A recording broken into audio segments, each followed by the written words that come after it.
이스라엘의 지상전 가능성이 커지면서 메르카바 전차에 관한 관심도 높아지고 있습니다. 그리고 이는 자연스럽게 대한민국 지상군 주력 전차인 K2 흑표와 비교되곤 합니다. 모든 영토가 적들로 둘러싸인 환경이라는 점에서 대한민국과 이스라엘의 공통점을 찾는 전문가도 있는데요. 실제로 대한민국과 이스라엘의 안보, 사회 역사는 놀랍도록 유사합니다. 그리고 이 두 나라의 주력 전차인 K2와 메르카바 역시 많은 공통점을 지니는 동시에 독자적인 개발 철학으로 진화해온 주력 전차라 할 수 있습니다. 그래서 준비했습니다. 오늘은 K2와 메르카바의 장단점을 통해 양국이 추구하는 전략을 자세히 비교해 보겠습니다. 여러분의 구독과 좋아요가 꺼리튜브 운영에 많은 힘이 됩니다. 이스라엘이 참여한 수차례의 전쟁은 무기체계의 폭발적인 진화를 불러왔습니다. 75년 역사의 이스라엘은 그동안 이집트, 사우디아라비아와 시리아, 요르단, 이라크와 같은 중동 강국들과 4차례의 대규모 전쟁을 벌였습니다. 이는 대한민국의 안보 상황과 굉장히 비슷하면서도 다른 모습입니다. 북한은 물론 중국과 러시아, 일본이라는 적국에 맞선 한국의 군사 전략이 방어적이라면 이스라엘은 공세적인 전략을 펼치고 있습니다. 그러나 석유 자원을 보유한 중동의 눈치를 보느라 방산강대국의 무기체계 도입이 어려웠던 이스라엘은 독자적인 무기체계를 개발할 수밖에 없었습니다. 그리고 여기서 이스라엘 무기체계의 특징이 발현되는데요. 위태로운 지정학적 입지와 환경, 건국 이래 사실상 끊임없이 전쟁을 이어온 실전 경험을 통해 얻은 교훈들이 이스라엘 무기체계를 독특한 방향으로 설계되게 하였습니다. 우선 이스라엘 무기체계의 가장 전형적인 특징은 바로 승무원 보호를 최우선으로 한다는 점입니다. 그리고 이를 가장 잘 보여주는 예시가 이스라엘의 주력 전차 메르카바입니다. 이스라엘 전차 기술력의 정점이라고 할 수 있는 메르카바의 무장을 살펴보면 일반적인 전차처럼 서방 규격 전차와 마찬가지로 MG253 IMI 120mm 활강포를 주포로 탑재하고 있는데요. 특이한 점은 메르카바 마크1부터 포발사대 전차 미사일인 LAHT를 발사할 수 있다는 것입니다. 간단히 말해 이스라엘산 미니 헬파이어라고 할 수 있는 LAHT는 레이저 유도 시스템을 이용해 적 전차의 상부를 효과적으로 타격할 수 있는데요. 게다가 유효 사거리는 8km에 달합니다. 일반적으로 120mm 주포를 탑재한 전차가 3에서 3.5km의 유효 사거리를 갖는다는 걸 감안하면 상당히 먼 거리를 공격할 수 있는 건데요. 더군다나 최대 800mm까지 관통이 가능한 미사일이 레이저 유도를 통해 적 전차의 상부를 타격할 수 있기 때문에 대단히 효과적인 공격이 가능합니다. 또 재미있는 것은 부무장으로 60mm 박격포가 탑재되어 있다는 것입니다. 그것도 전차 내부에 탑재되어 있어 저격수로부터 박격포병을 보호할 수 있는데요. 심지어 탄도 계산 컴퓨터에 의해 자동으로 제어되기까지 합니다. 적군의 입장에서는 전차에서 포탄도 쏘고 대전차 미사일도 날리고 박격포까지 발사하는 어이없는 상황을 마주해야 하는데요. 전차 하나로도 다양한 전장 환경에 대응하기 위한 이스라엘의 노림수였다고 볼 수 있습니다. 상당히 신박한 설계인데요.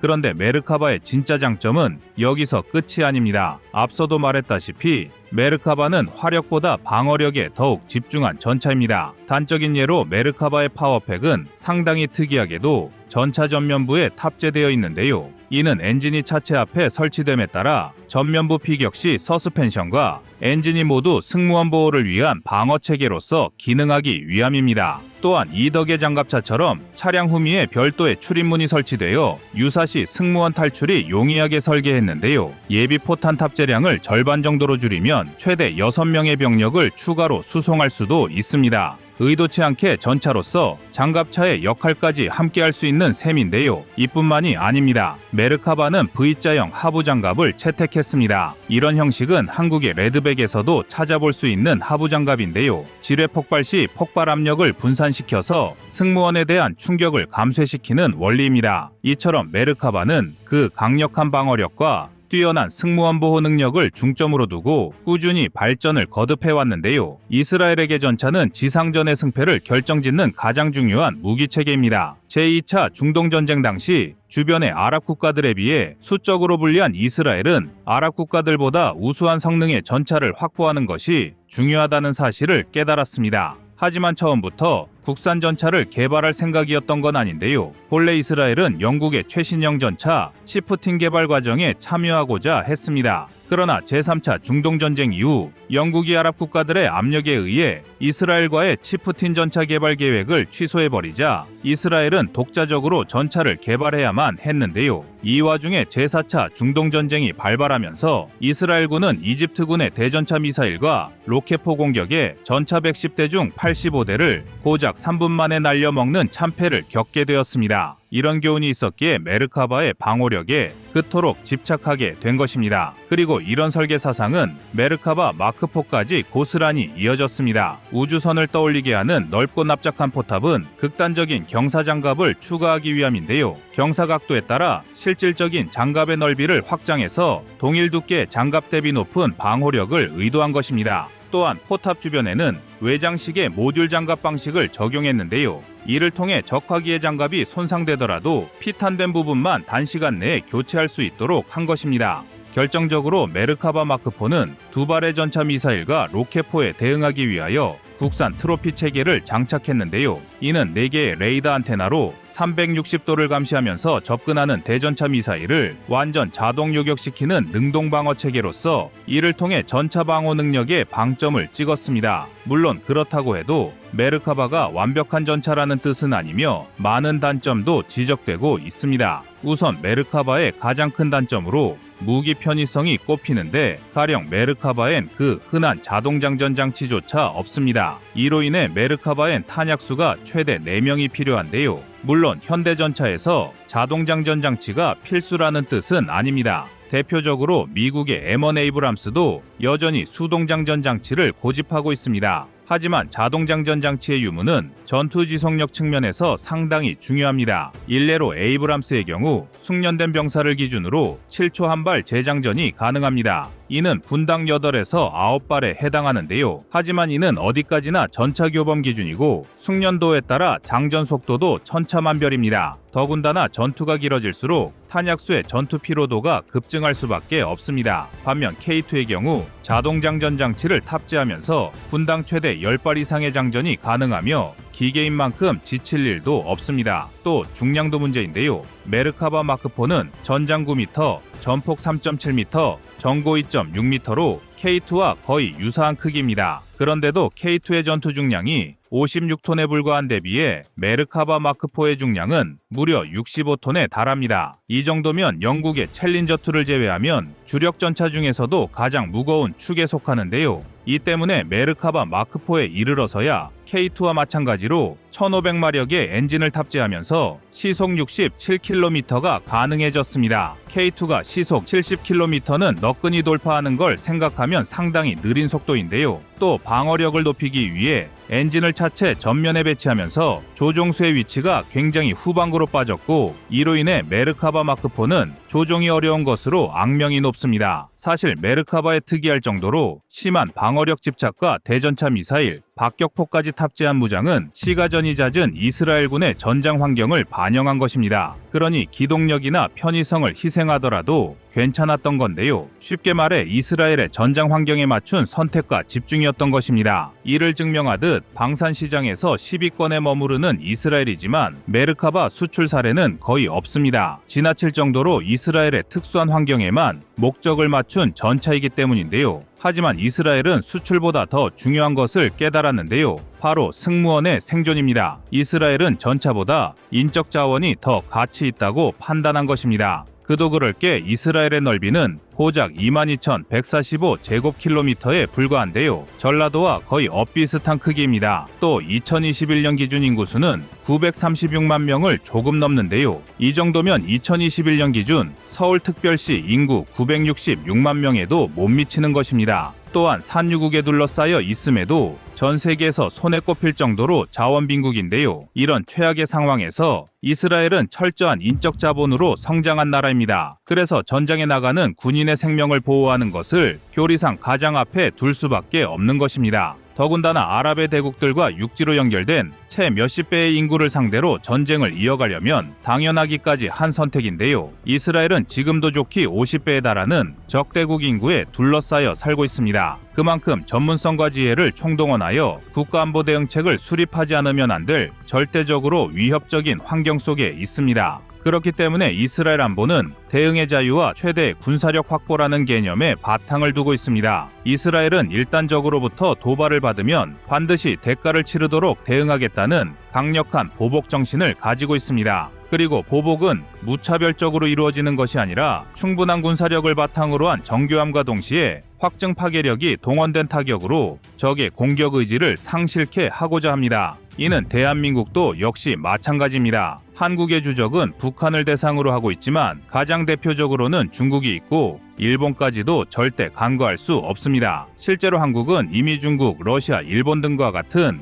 열강으로부터 억압을 받아왔는데요. 이로 인해 상대가 도발하기 이전에 사전에 차단하는 억제력이 필요했고 이를 위해서는 질 좋은 공격 역량이 필수적이었습니다. 한국의 군사력은 우리가 전쟁에서 승리하진 못하더라도 적성국에 회복할 수 없는 타격을 입히겠다라는 방향으로 발전해 왔습니다. 이스라엘 역시 강력한 무기 개발과 대응 태세로 전쟁을 억제해 왔으며 전쟁이 임박한 이 순간에도 전략적 우위를 점하고 있습니다. 폭풍전야와 같은 동북아 정세에서 이스라엘과 같은 극단적인 수준의 대응 태세는 우리가 배워야만 할 교훈이 될 것입니다. 여러분의 구독과 좋아요가 꺼리튜브 운영에 많은 힘이 됩니다.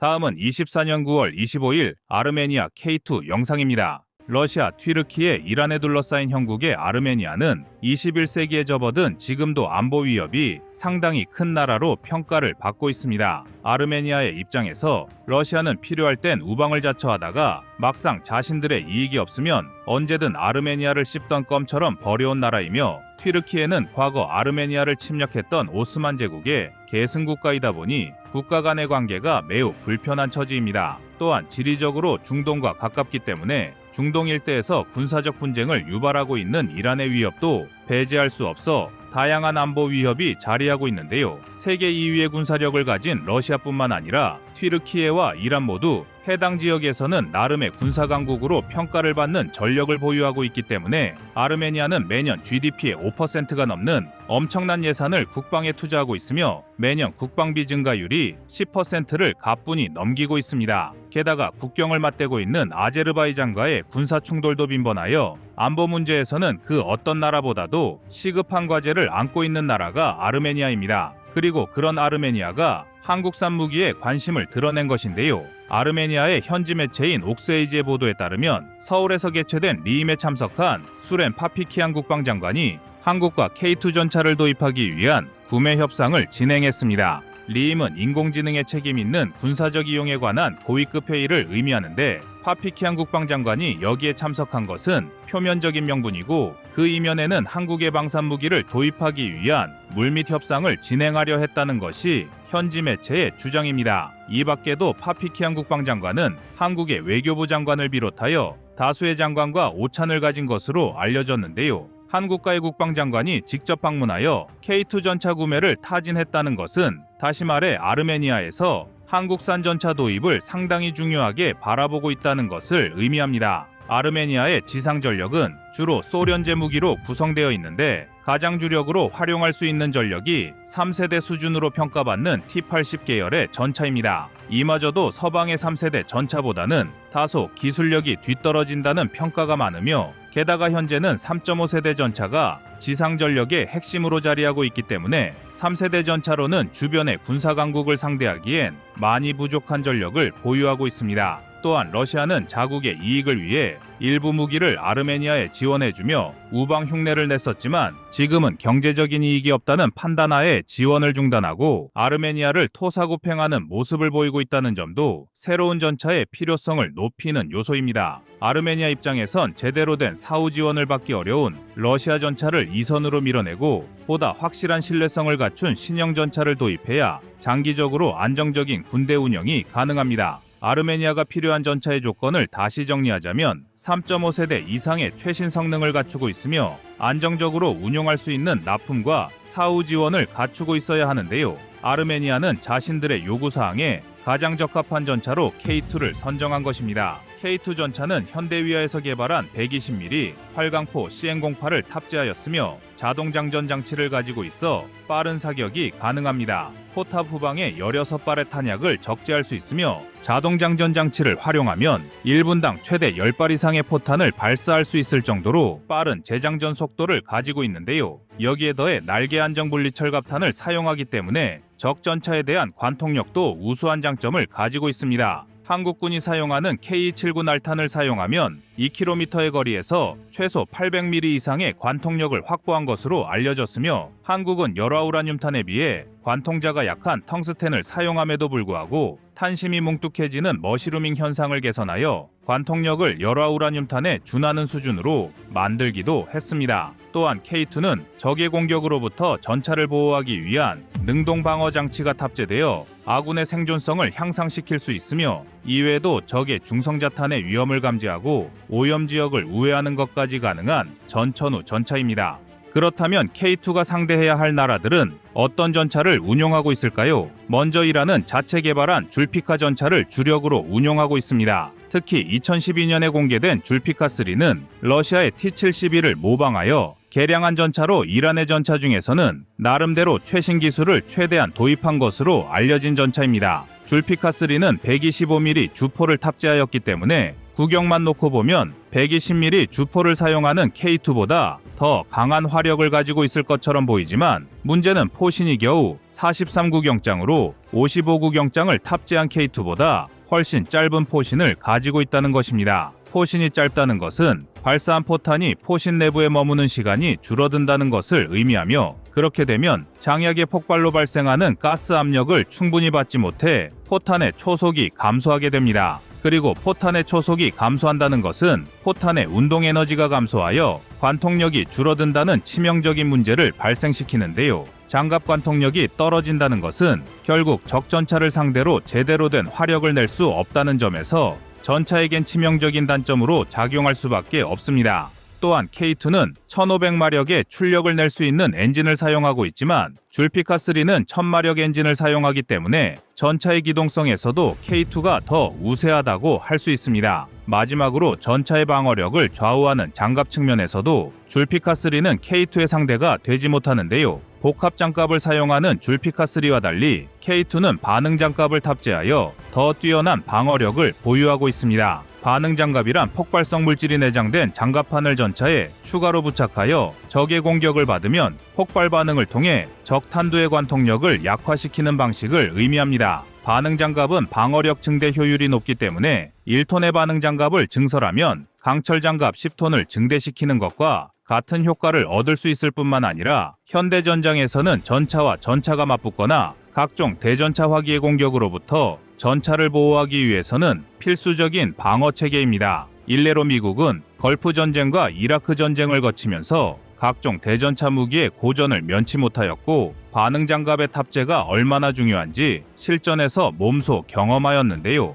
그만큼 반응 장갑을 장착한 전차와 그렇지 못한 전차의 방어력은 실전에서 매우 큰 차이를 불러올 수 있고 반응 장갑을 탑재하고 있는 K2의 방어력이 줄피카3보다 더 우월합니다. 다음으로 살펴봐야 할 전차는 튀르키예의 알타이 전차입니다. 알타이 전차를 도입하기 전까지의 튀르키예는 3.5세대 전차를 보유하고 있지 않아 아르메니아보다 나을 것이 없는 전차 전력을 보유하였고 서아시아 일대의 국가 중에서도 노후화된 전차 전력으로 유명한 나라였습니다. 그랬던 튀르키예가 처음으로 보유한 3.5세대 전차가 알타이 전차인데요. 튀르키예는 자체적인 기술력으로 알타이 전차를 개발했다고 주장하고 있지만 사실 알타이 전차는 한국으로부터 K2 전차의 기술을 도입하여 제작한 전차입니다. 그렇다면 알타이 전차는 원본이라 할 수 있는 K2와 동급의 성능을 가진 것일까요? 튀르키예에게는 안타까운 일이지만 알타이 전차는 K2와 비교되기는커녕 폭망한 전차의 상징인 아준과 비교되는 처지입니다. 알타이 전차는 K2의 기술을 도입하였으나 쓸데없이 중량을 증가시키는 과정을 거치면서 정작 전책의 가장 중요한 기동성을 놓치고 말았습니다. 야지와 도로에서 모두 K2 전차보다 시속 5km 이상 느린 기동성을 보유하고 있는데요. 이를 두고 서방에서는 알타이 전차의 중량 수치만 보고 방어력이 강화되었다는 출처불명의 소문이 돌기도 했습니다. 하지만 사실 알타이 전차의 중량이 더 늘어난 것은 K2 전차보다 보기륜 개수를 한 개 더 많게 제작했기 때문이지 방어력을 강화하기 위해 장갑을 증가시키면서 중량이 늘어난 것은 아닙니다. 결론적으로 알타이 전차는 쓸데없이 늘어난 무게로 기동성만 상실해버린 전차가 되었으며 쿠데타 시도를 제압하고 권력 기반을 다지려는 에르도안의 야욕으로 인해 10여 년의 세월 동안 기술 축적을 시도하던 오토카르사가 K2 양산에서 밀려나는 어이없는 일까지 발생한 것입니다. 단연간 한국과의 협업을 통해 전차 생산을 준비하던 오토카르가 사업에서 밀려나고 별다른 기술을 가지지 못한 BMC가 전차를 생산하게 되면서 알타이 전차의 생산 단가는 천정부지로 상승했는데요. K2 전차와 비교하면 알타이 전차는 최소 4배 이상의 가격 차이를 보여주고 있으며 비싸기로 유명한 독일의 레오파르트2보다도 2배 이상의 가격으로 생산하고 있는 것이 튀르키예의 객관적인 현실입니다. 따라서 아르메니아가 K2 전차를 도입하게 되면 자연스럽게 경쟁 국가인 튀르키예보다 더 나은 전차 전력을 확보할 수 있게 되는데요. 마지막으로 러시아 역시 T-14와 T-90M 등 다수의 3.5세대 전차를 보유하고 있긴 하지만 T-14는 푸틴의 자랑과 달리 2024년 8월을 기점으로 생산이 중단되어 사실상 K2 전차를 상대할 전력은 한동안 요원한 신세입니다. 이처럼 한국의 K2 전차는 러시아, 튀르키예, 이란 등의 국가가 보유한 전차 전력보다 명백히 더 우월한 성능과 생산 능력을 보여주고 있으며 아르메니아가 한국의 K2를 선택한다는 것은 그만큼 한국의 전차가 유럽과 아시아의 어떤 작전 환경 속에서도 우수한 모습을 보여줄 수 있다는 것을 방증하는 사례가 될 것입니다. 아직 아르메니아가 어느 정도 물량의 신형 전차를 원하는지 공개된 것은 아니지만 한국산 전차가 또 한 번 유럽 진출에 성공할 수 있다는 것만은 확실한 상황인데요. K2 전차의 성공적인 시장 확장을 기대하겠습니다. 여러분의 구독과 좋아요가 꺼리튜브 운영에 많은 힘이 됩니다. 다음은 24년 8월 28일 K2 대 러시아 전차 영상입니다. 8월 20일 러시아 방산업체인 로스테게자회사 우랄바곤자보드는 새로운 T-90M 프로리브3의 국가시험 통과를 대대적으로 홍보했습니다. 이에 전 세계 대부분의 군사 관련 매체들은 러시아 지상군의 전력 강화를 매우 심각한 사태라며 경고하고 있는데요. 그도 그럴 것이 T-90M 프로리브3는 기존 T-90 전차를 대폭 개량한 최신 모델로 주목할 만한 점은 전차의 생존성을 크게 향상시키는 RNAM 능동 보호 시스템이 장착되었기 때문입니다. 이 시스템은 전차에 접근하는 적의 대전차 미사일이나 로켓을 자동으로 탐지하고 요격할 수 있어 전차의 방어 능력을 크게 강화하며 또한 폭발 반응 장갑과 더 강력한 125mm 주포를 장착하고 있어 방호력과 공격력 모두 성능이 대폭 향상될 것으로 보고되고 있습니다. 여기서 끝이 아닙니다. 러시아는 2024년 말부터 T-14 아르마타 전차의 대량 생산을 시작할 계획인데요. T-14 아르마타는 완전히 새로운 세대의 전차로 무인 포탑과 차체 보호 시스템, 그리고 첨단 전자 장비를 갖추고 있어 러시아군의 차세대 주력 전차로 자리 잡을 것으로 기대되는 신형 무기입니다. 특히 이 전차는 네트워크 중심 전투 환경에서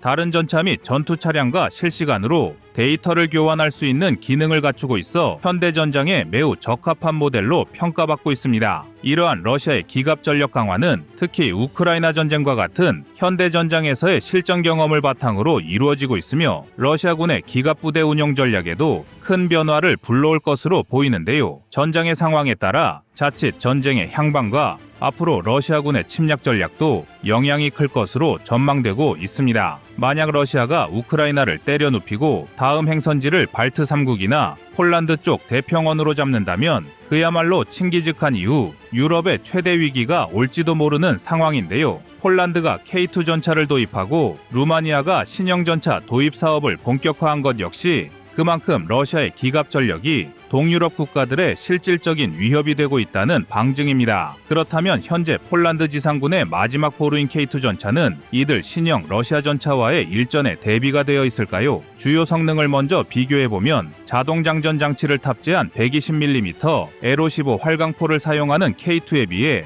T-90M 프로리브3와 T-14 아르마타는 125mm 2A46M5 및 2A82 1M 활강포를 사용합니다. 이들 주포는 다양한 유형의 탄약을 발사할 수 있으며 특히 아르마타의 주포는 기존 러시아 전차 주포에 비해 더욱 강력한 파괴력을 자랑합니다. 또한 아르마타의 포는 자동 장전 장치를 갖추고 있어 발사 속도 면에서 우수합니다. K2의 주포가 고속의 관통력을 자랑하며 최신형 K탄을 사용하여 높은 수준의 장갑 관통력을 발휘합니다만 스펙상의 파괴력 면에서는 러시아 전차가 조금 우위라 볼 수 있습니다. 그러나 실제 전장에서의 적용이라면 얘기가 조금 틀려지는데요. 전통적인 서방형 전차 설계 철학에 따라 설계된 K2는 정확한 사격 통제와 높은 기동성을 기반으로 적 전차와의 전면 교전에서 강점인 반면 T-14는 개방된 지형에서의 장거리 교전에서 훨씬 유리합니다. 즉, 붙어봐야 알 수 있다는 얘긴데요. 장갑의 성능과 생존성에서도 아주 작은 차이지만 러시아 전차의 우위가 점쳐지고 있습니다. K2 흑표는 복합 장갑과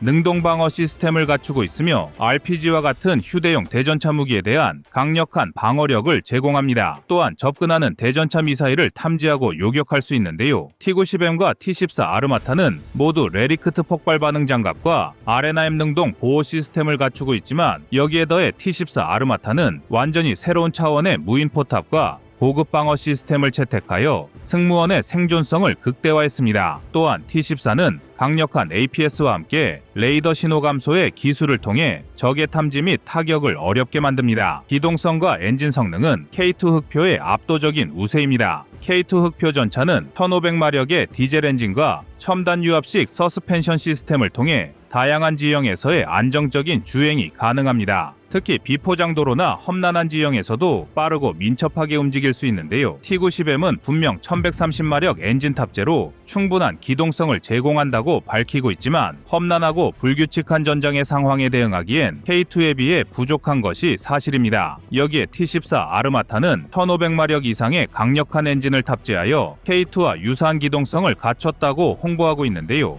무인 포탑으로 인해 전체 중량까지 감소하여 실성능은 더 뛰어나다는 평가를 받고 있지만 검증되지 않은 성능이 발목을 잡고 있습니다. 만약 실제로 러시아가 우크라이나를 제압한 후 폴란드로 진격하게 된다면 그 다음은 폴란드가 보유한 K2가 전장을 맡게 될 것입니다. 다양한 지형을 가진 폴란드지만 주요 도시들이 위치한 중부와 서부 지역은 평지와 숲으로 이루어진 점을 감안해야 합니다. 이 지역은 전차 부대가 기동하기에 적합하지만 숲이 우거진 지역과 강이 교차하는 지역이기도 합니다. 따라서 대규모 전차 전투는 폴란드 동부 지역에서 벌어질 것으로 예상되고 있습니다. 현재 폴란드는 K2 흑표 외에도 레오파드와 PT-91이라는 폴란드 자체 개량형 전차를 보유하고 있습니다. 따라서 무거운 레오파드와 T-72 기반의 구형 전차 PT-91은 후방을 맡게 될 것이며 K2가 최전방의 전선을 지킬 것으로 예상되는데요. 폴란드군은 우크라이나 국경을 넘어 폴란드 동부 평야지대에 진입한 러시아 전차 부대를 무인 항공기와 정찰대를 통해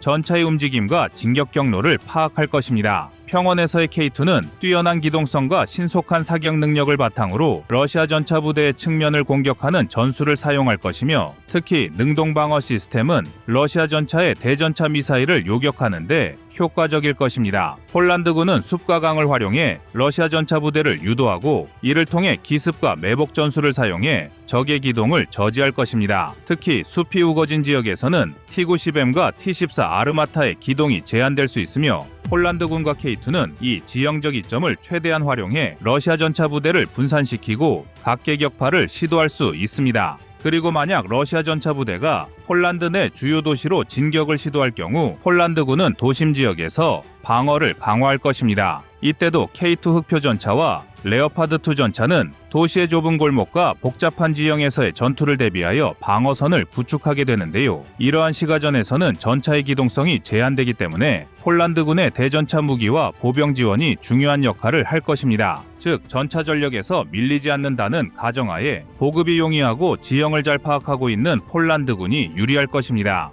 이 도시 전투야말로 전쟁의 향방을 가를 결정적 전투가 될 전망인데요. 러시아의 전술적 기동성과 최신 전차의 성능도 무시할 수 없는 요소이지만 K2 흑표와 레오파드로 구성된 폴란드 기갑 전력은 러시아의 T-90M 및 T-14 전차와 충분히 경쟁할 수 있는 능력을 가지고 있습니다. 여기에 K2 흑표 전차는 기동성, 사격 통제 시스템, APS 등의 측면에서 러시아의 최신 전차들과 비교해 볼 때 동등하거나 더 나은 성능을 보일 수 있습니다. 특히 다양한 지형에서의 기동성과 승무원의 생존성에서 강점을 가지고 있어 러시아 전차들과의 대결에서 충분히 싸워봄직한 경쟁력을 갖추고 있는데요. 그러나 여전히 T-14 아르마타의 실성능은 베일에 쌓여 있습니다. 그리고 그들의 자랑대로 전반적인 전투 능력에서 지상전의 끝판왕이라 불릴 수준의 파괴력과 완전히 새로운 개념의 무인포탑과 첨단 방어 시스템이 제 몫을 해준다면 위협적인 존재가 될 것임에 분명합니다.